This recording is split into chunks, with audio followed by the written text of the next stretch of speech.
Perkenalkan, nama saya Bella Aulia Putri Antoni.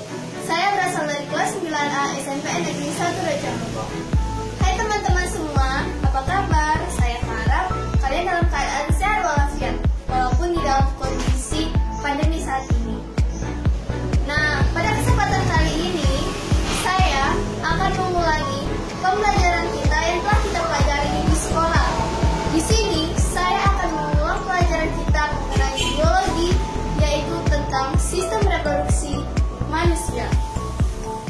Kita tahu bahwa manusia berkembang biak secara seksual, artinya ia mampu melakukan fertilisasi. Laki-laki menghasilkan sperma, sedangkan wanita menghasilkan sel telur atau ovum. Ketika sperma dan sel telur melakukan fertilisasi, maka akan menghasilkan zigot. Lalu, zigot akan berkembang menjadi janin. Bagaimana ini bisa terjadi? Untuk itu, marilah kita mempelajarinya lebih dalam. Nah, sebelum kita mengetahui lebih dalam apa itu sistem reproduksi pada manusia, kita harus mengetahui dulu pengertian dari sistem reproduksi itu sendiri. Nah, pengertian dari sistem reproduksi yaitu sistem reproduksi ialah proses alami yang terjadi pada makhluk hidup yang bertujuan untuk memperbaiki dan melanjutkan keturunan, serta sistem reproduksi ini sendiri merupakan alat atau media dalam mewariskan keturunan. Sistem reproduksi pria ini berfungsi untuk mengeluarkan sel kelamin jantan atau yang kita kenal dengan sel sperma. Di dalam sistem reproduksi pria terdapat kelenjar-kelenjar serta saluran-saluran yang berfungsi untuk mengeluarkan sperma. Untuk mengetahui apa saja organ-organ yang menyusun sistem reproduksi pada pria ini, kita bisa lihat gambar di samping ini. Nah, pada gambar di samping, di sana terlihat bahwa terdapat banyak organ penyusun yang menyusun sistem reproduksi. Namun di sini akan kita bahas itu ada 10 organ saja. Nah, yang pertama yang akan kita bahas itu adalah testis. Testis di sini berfungsi untuk menghasilkan sel kelamin pria atau yang kita kenal dengan sperma. Di sini, testis mengeluarkan sperma sekitar 20 juta milimeter setiap kali melakukan ejakulasi. Nah, sperma ini sendiri memiliki ukuran sekitar 0,05 mm.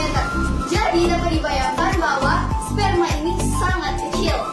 Nah, perkembangan sperma sampai bisa membuahi sel telur itu memerlukan waktu sekitar 70 hari.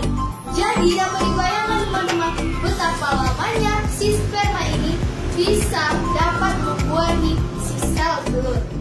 Kedua itu ada skrotum. Skrotum di sini berbentuk seperti kantong yang di dalamnya terdapat testis ini tadi. Skrotum juga berfungsi untuk mengatur suhu yang cocok bagi kehidupan sperma. Nah, suhu yang cocok bagi kehidupan sperma itu sekitar 3-4 derajat di bawah suhu tubuh normal. Nah, di sini suhu sangatlah penting perannya bagi kehidupan si sperma. Mengapa demikian? Karena apabila terjadi penurunan atau peningkatan 1 derajat saja itu, maka dapat mengurangi jumlah sperma sekitar 40%. Yang ketiga itu ada tubulus seminiferus. Tubulus seminiferus ini merupakan saluran yang terdapat di testis yang berfungsi sebagai tempat pembentukan sperma. Nah, di sini sperma dibentuk dengan langkah atau cara-caranya, baik itu dengan pembelahan secara mitosis maupun pembelahan secara meiosis. Untuk itu, mari kita lihat langkah-langkah dalam pembentukan sperma pada gambar ini. Nah, pembentukan sperma hingga ia matang itu dimulai dari spermatogonium, yang mana sel sperma akan berubah menjadi spermatosit primer secara mitosis. Selanjutnya, spermatosit primer akan membelah secara meiosis menjadi spermatosit sekunder yang memiliki ukuran sama. Dan melalui tahap meiosis kedua, Spermatosit sekunder membelah diri lagi menjadi 4 spermatid yang sama bentuk dan ukuran. Nah, spermatid merupakan tahap akhir sebelum akhirnya berubah menjadi sel sperma yang matang atau yang kita kenal dengan spermatozoa dan siap dikeluarkan bersama dengan air mani ketika seorang pria mengalami ejakulasi. Nah, ini tadi adalah penjelasan bagaimana sperma bisa terbentuk. Keempat, itu ada sel interstisial.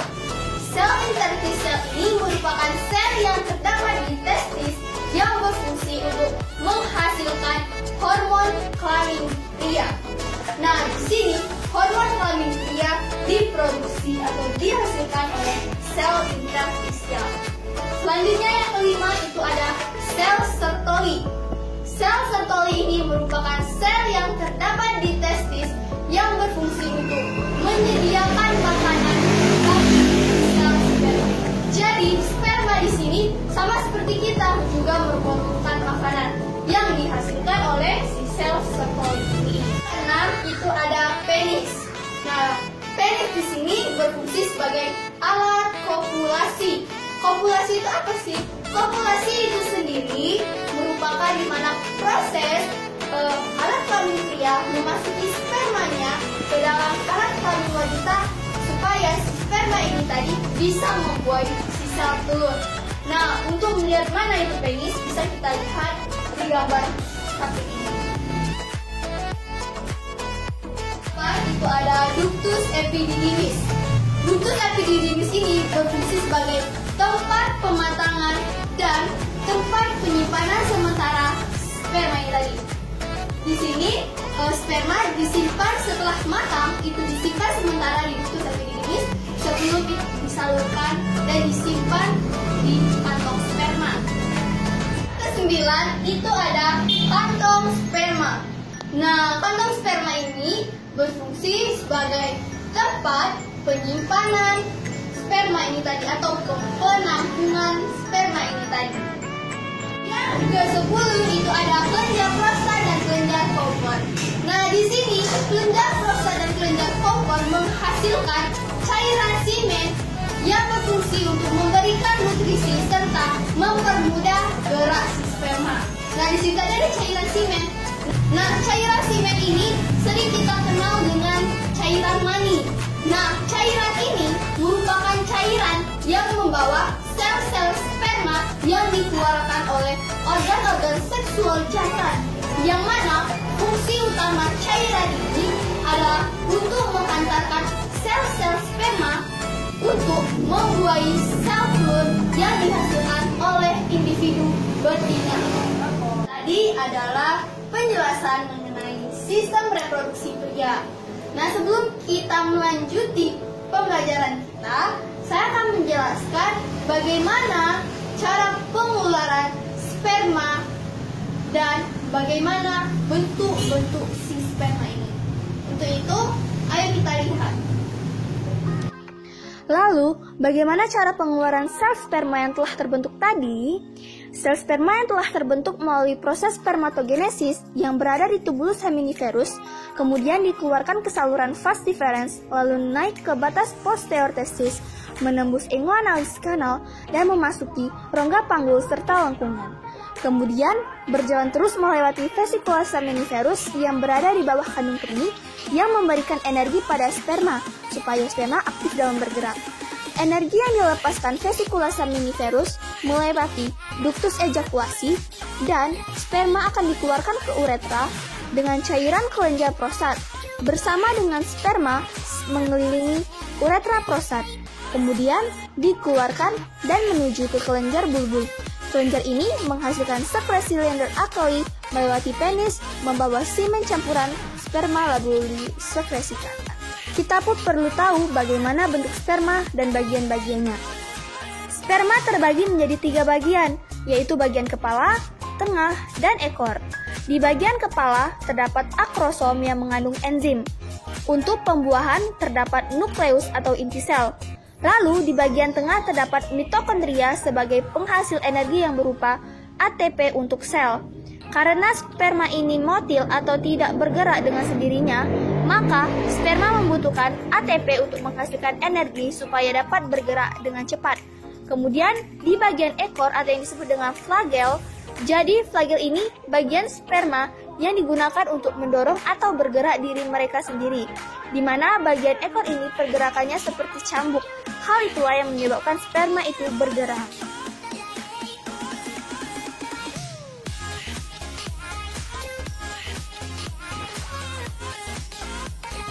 Itu tadi adalah penjelasan saya mengenai sistem reproduksi pada pria.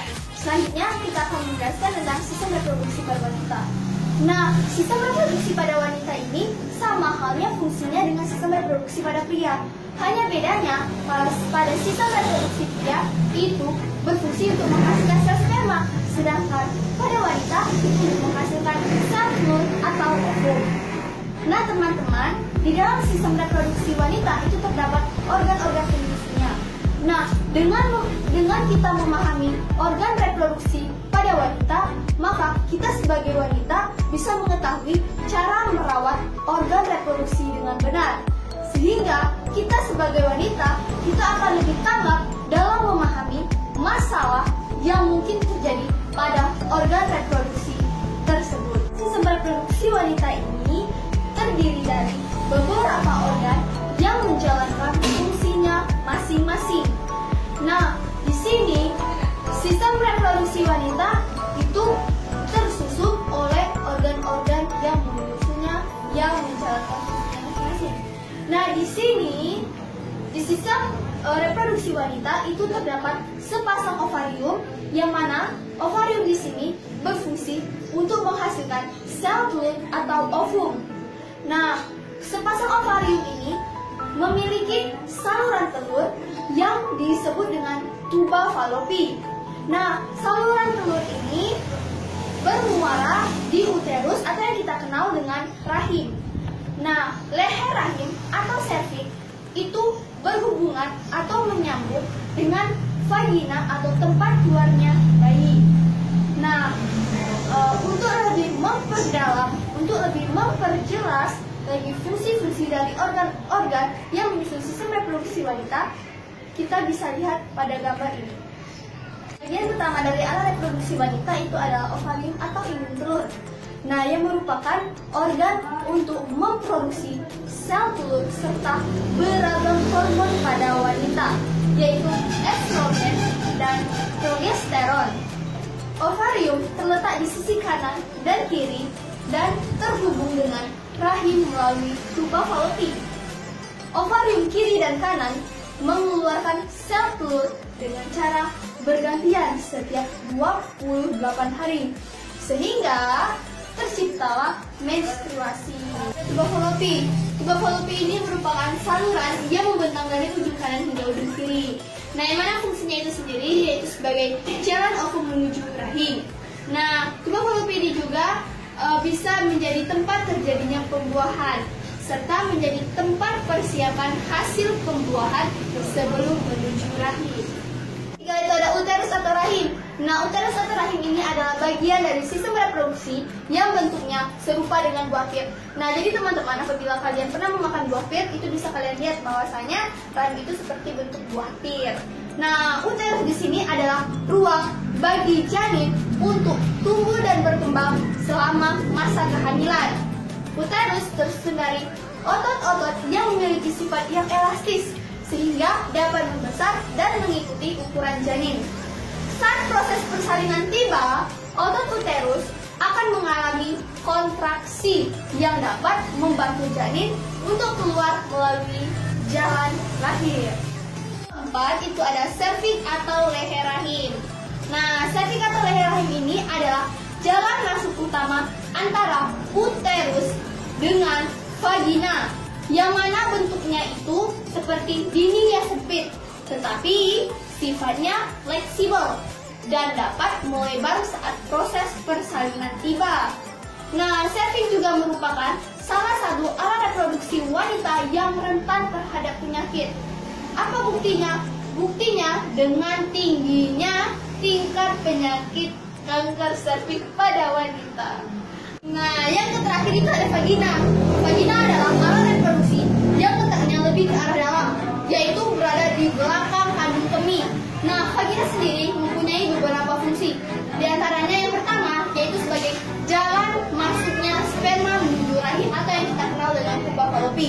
Yang kedua sebagai jalan keluar dari darah menstruasi. Yang ketiga itu sebagai jalur mengakhirnya bayi. Nah, jadi di sini bayi melewati si vagina ini. Nah, teman-teman, itu tadi penjelasan saya mengenai sistem reproduksi pada wanita. Selanjutnya kita akan membahas tentang pembuahan atau fertilisasi dan perkembangan serta pertumbuhan embrio. Nah, untuk penjelasan dari pembuahan serta perkembangan dan pertumbuhan embrio, kita bisa melihat video ini. Pada penjelasan sebelumnya, kalian telah mendengar kata fertilisasi. Peleburan antara sel telur dan sel sperma dikenal sebagai proses fertilisasi atau pembuahan. Bagaimana proses fertilisasi dapat terjadi pada tubuh manusia? Untuk mengetahuinya, perhatikan penjelasan berikut. Ovum memerlukan waktu 4-5 hari untuk mencapai rahim, tetapi hanya dapat dibuahi paling baik 6-12 jam pertama. Jika sel telur pada ovarium telah masuk, akan dilepaskan dari ovarium. Pelepasan telur dari ovarium disebut dengan ovulasi. Setelah ovulasi, sel telur ditangkap oleh infundibulum dan segera menuju ke tuba falopi. Di saluran inilah terjadi pembuahan. Jumlah spermanya ditampung sekitar 200-300 juta. Namun biasanya hanya satu sperma yang mampu membuahi sel telur. Fertilisasi antara sel telur dan sperma menghasilkan zigot. Nah, pada hari keempat, zigot sudah menjadi segumpal sel atau morula. Pada hari ke-7, gumpalan sel tersebut sudah tersusun menjadi selapis sel yang mengelilingi suatu ruangan yang berisi sekelompok sel atau blastula. Lapisan sel bagian luar akan berkembang menjadi ari-ari atau plasenta dan selaput janin. Sedangkan sekelompok bagian dalam akan tumbuh menjadi janin atau zigot yang akan terus bergerak dari saluran telur ke uterus. Sejalan dengan waktu, zigot mengalami pembelahan sel. Setelah sampai di rahim, gumpalan sel tersebut akan melekat pada selaput lendir rahim dan mulai memberam dirinya di dalam selaput lendir atau nidasi. Zigot yang telah berada di rahim akan terus tumbuh dan berkembang menjadi embrio. Di dalam rahim, embrio mendapat makanan dari tubuh induk melalui plasenta atau ari-ari. Masa embrio atau masa kehamilan manusia sekitar 9 bulan 10 hari. Bila bayi sudah siap dilahirkan, otot-otot pada rahim berkontraksi secara teratur dan mendorong bayi keluar dari rahim melalui vagina. Embrio di dalam lahir dilindungi oleh selaput pembungkus, yaitu amnion, korion, kantong kuning telur atau saccus vitellinus, dan allantois. 1. Amnion. Amnion merupakan membran yang langsung melingkupi embrio dalam satu ruang yang berisi cairan amnion atau ketuban. Cairan ini berfungsi untuk menjaga embrio agar dapat bergerak bebas, melindungi embrio dari perubahan suhu yang drastis serta guncangan dari luar. Yang kedua itu ada korion. Korion merupakan membran terluar yang melingkupi embrio. Korion membentuk velicorium atau jonjot. Di dalam endometrium berisi pembuluh darah yang berhubungan dengan peredaran darah ibunya melalui plasenta. Jadi, plasenta merupakan penghubung antara embrio dan jaringan ibunya, di mana plasenta mampu mengalirkan oksigen dan zat-zat makanan dari ibu ke embrio, serta mengalirkan sisa-sisa metabolisme dari embrio ke peredaran darah ibunya. Yang ketiga itu ada kantong kuning telur atau saccus vitellinus, yang terletak di antara amnion dan plasenta, merupakan membran terbentuk kantong yang merupakan tempat pembentukan sel-sel dan pembuluh darah pertama embrio. Yang keempat itu ada allantois, yang merupakan membran yang terletak di dalam tali pusat.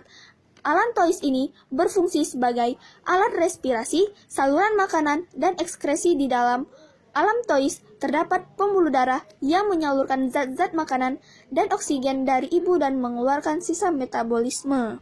Nah teman-teman, inilah penjelasan mengenai biologi sistem reproduksi manusia dari saya. Apabila saya ada kesalahan, saya mohon maaf. Dan untuk teman-teman, harus tetap di rumah ya. Stay at home. Thank you for watching my video.